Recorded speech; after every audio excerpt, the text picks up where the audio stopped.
கைது நடவடிக்கை எடுக்கக்கூடாது என்று அறிவுறுத்திய வகையிலும் பல்வேறு இடங்களில் இது போன்ற மகளிர் காவலர்கள் 498 வரதட்சணை பிரிவுகளில் வழக்குகள் பதிவு செய்து கைது செய்வது தொடர் நடவடிக்கையாக இருக்கிறது. இது போன்ற வழக்குகளை சிவில் வழக்காக மாற்ற வேண்டும் என்று மாற்றி அமைக்க சட்டம் இயற்ற வேண்டும் என்றும் முதல்வர் திரு எடப்பாடி பழனிசாமி அவர்களுக்கு இந்த பத்திரிகை சந்திப்பு தெரிவித்துள்ளோம். மேலும் கடந்த 13 வருடங்களாக நாங்கள் இந்த தமிழ்நாடு ஆண்கள் பாதுகாப்பு சங்கத்தை நடத்தி வந்தாலும் எங்களுடைய முதல் கோரிக்கையான ஆண்களுக்கு என்று தனி ஆணையம் அமைக்கிற வழிவகை செய்திட வேண்டும் என்றும் ஆண்களின் பிரச்சனைகளை முன்னிறுத்தி வெளியே சொல்வதற்கும் ஆண்களுக்கான பிரச்சனைகளுக்கு ஆதரவாக தமிழக அரசு இந்திய அரசை வலியுறுத்தி ஆண்களுக்கான ஆணையம் அமைக்க வேண்டும் என்று தெரிவித்துள்ளேன். எவ்வளவு மெம்பர்ஸ் இருக்காங்க? 15,000 இருக்காங்க சார் தமிழ்நாடு. ஆண்கள் பாதுகாப்பு சங்கம் இப்போ பெண்கள் சுய உதவி குழு இல்லையா, ஆண்களுக்கு ஒரு இது மாதிரி எல்லாம் ஐடியா இருக்கு. பெண்கள் சுய உதவி குழு இல்லையா, மகளிர் ஆண்களுக்கு அதே மாதிரி ஆண்களுக்கு எதாவது உத்தேசம் பண்ணுவாங்க. ஆண்களுக்கு இல்ல கேட்குது என்னன்னா, பெண்களுக்கான அந்த சுய உதவி குழுக்களை அரசு ஏற்படுத்தி கொடுக்குது, அவரோட பொருட்கள் வியாபாரம் பண்றது, இந்த மாதிரி அரசுக்கு ஏதாவது கோரிக்கை வைக்கிறீங்களா நீங்க? உங்களுக்கு அதாவது வலிமையில இருக்கிற ஆண்களுக்கு ஏதாவது சுய உதவி குழு இந்த கொரோனா காலத்திலேயே கூட பெரும்பாலான ஆண்கள் வருமானம் இல்லாம கஷ்டப்பட்டு இருக்காங்க. அது போன்ற ஆண்களுக்கு உதவும் வகையில அரசாங்கம் ஒரு இப்ப முத்ரா திட்டத்தின் மூலமாக பெண்களுக்கு லோன் வழங்குற மாதிரி ஆண்களுக்கான ஒரு திட்டத்தை உருவாக்கி ஆண்களுக்கு லோன் வழங்கும். இது மாதிரியான காலகட்டங்கள் இந்த கொரோனா காலத்துல ஆண்கள் எவ்வளவு பாதிக்கப்பட்டிருக்காங்க, ஏதாவது புகார் ஏதாவது வந்திருக்காங்க உங்க சங்கத்துக்கு? கொரோனா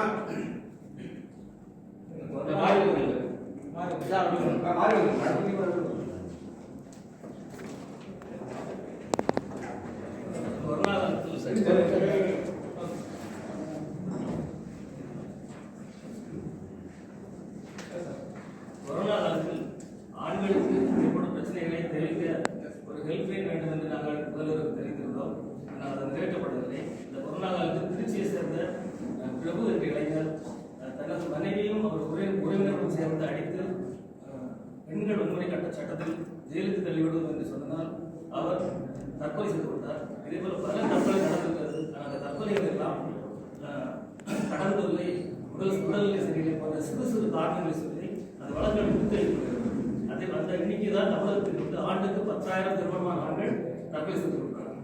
இந்நிலையில் ஒரு ஓய்வு பெற்ற நீதிபதி தலைமையில் ஒரு விசாரணை ஆணையம் அமைத்து திருமணமாகி 5 ஆண்டுகளுக்குள்ளாக தற்கொலை செய்து கொண்ட அனைத்து வழக்குகளையும் மறு விசாரணை செய்ய வேண்டும். அதுக்கு காரணமாக தமிழ்நாடு 10,000 பேர் இறந்துருக்காங்களா? வருடத்துக்கு 10,000 பேர் தமிழ்நாடு. எதுவும் காரணமா? அது காரணம் தான் மூடி விட்டுறாங்க. சின்ன பிரச்சனை கடந்துல அப்படி முடிவுறாங்க. ஆக்சுவலி அவங்க ப்ராப்ளமே ஃபேமிலி கடந்த ப்ராப்ளத்துக்கு தான் அதிக தற்கொலை நடக்குது. அதோட இப்போ அந்த திருச்சி அந்த பிரபு அவர் கைப்பட கடிதம் எழுதியிருக்காரு. யார் இந்த குடும்ப பெண் வன்முறை சட்டத்தினால் ஏற்பட்ட மன வளர்ச்சிக்கும் தற்கொலை செய்து கிடையாது. அப்ப அரசாங்கம் ஆண்களுக்கு தனியாக ஒரு ஆணையம் அமைக்கணும். இது ஓய்வு பெற்ற நீதிபதி தலைமையில ஒரு விசாரணை ஆணையம் எடுத்து இந்த தற்கொலை செய்த வழக்குகள் 5 ஆண்டுகளுக்கு திருமணமாக தற்கொலை செய்த வழக்குகளை மறு விசாரணை. இந்த பெண்களுக்கு பார்த்தீங்கன்னா 2000 திருமணமாகி 7 ஆண்டுகளுக்குள்ள அவங்க தற்கொலை செய்து கொண்டார்கள் என்றால் அதை இப்போ ஆர்டிஓ விசாரணை மூலம் நடவடிக்கை எடுத்து இப்போ அதில் வரதட்சணை கொலையாக வழக்கு பதியப்படுது. அதே போல திருமணமாகி 5 ஆண்டுகளுக்குள்ள ஆண்கள் தற்கொலை செய்து கொள்ளும்போது அதற்கான உண்மையான காரணங்களை தெரிஞ்சுக்கணும். உண்மையான காரணங்களை தெரிஞ்சுக்க இது போன்ற ஆணையம் அமைக்கணும். பெரும்பாலான ஆண்கள் பெண்களின் மனைவிகளின் கொடுமையாலும் மேலும் இது போன்ற கள்ளத்தொடர்பு பிரச்சனையால தான் அவங்க தற்கொலை செய்து கள்ளத்தொடர்பு பிரச்சனையில மன உளைச்சல் ஏற்பட்டு தற்கொலை செய்து இறந்துருக்காங்க. நீங்க கடந்த வருடம் மட்டும் 10,000 பேர், அதாவது இந்தியா முழுக்க பார்த்தீங்கன்னா சுமார் 99,000 பேர் 95,000 பேர் ஆண்களுக்கு தற்கொலை பண்ணி இறந்துருக்காங்க இந்தியா முழுக்க. இது போன்ற திருமணமான ஆண்கள், இது பொதுவான ஆண்கள், திருமணமான ஆண்கள் தற்கொலை செஞ்சுட்டு இறந்து போறாங்க.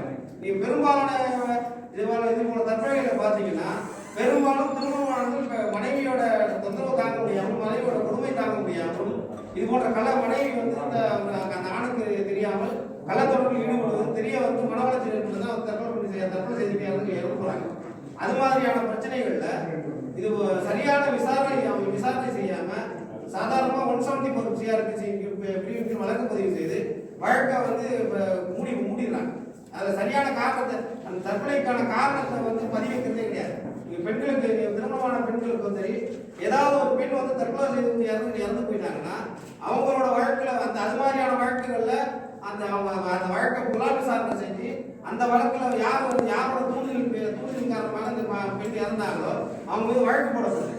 இதே ஒரு ஆண் திருமணமான ஆணோ ஏதோ ஒரு ஆணோ தற்கொலை செய்து கொண்டாங்கன்னா அது மாதிரியான வழக்குகள் எதுவும் பதியப்படல. சாதாரணமாக சந்தேகம் வரலாக பதியப்பட்டு அந்த வழக்கு வந்து முடித்து வைக்கப்படுகிறது. அதோட அது மாதிரி இல்லாம ஓய்வு பெற்ற நீதிபதி தலைமையில ஒரு விசாரணை ஆணையம் வந்து இது போன்ற பிரச்சனைகளை வந்து சரியான விசாரணை செய்து தீர்வு காணணும்னு சொல்லி கேட்கணும். உங்க பேர் என்ன? மன்சூர். Okay right. முடிச்சுனா அதற்கு ரைட். Okay thanks. நான் பேர்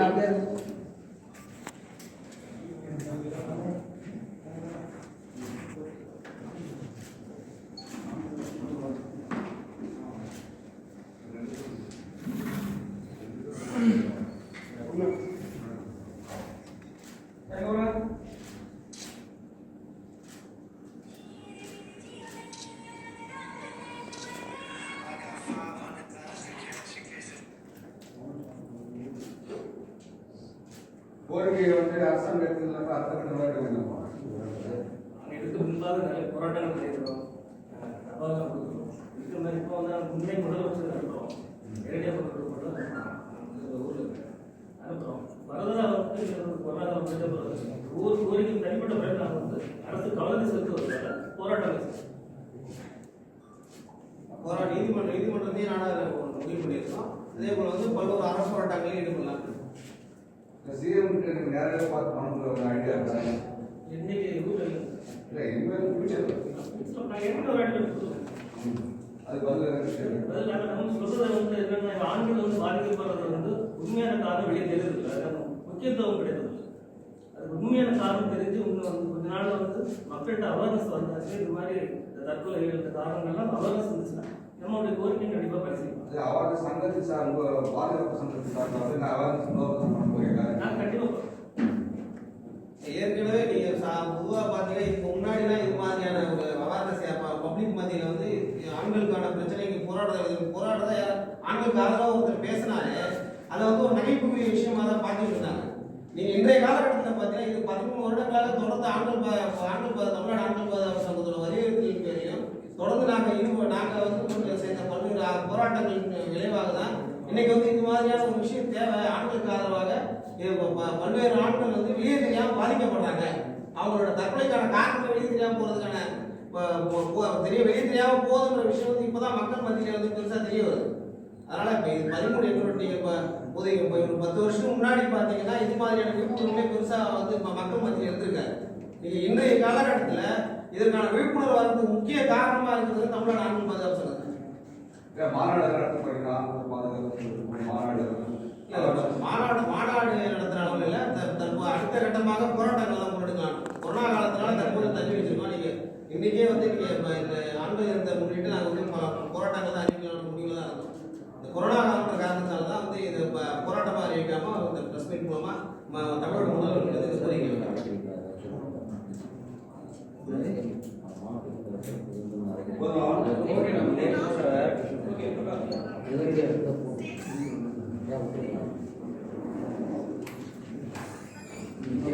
அவர்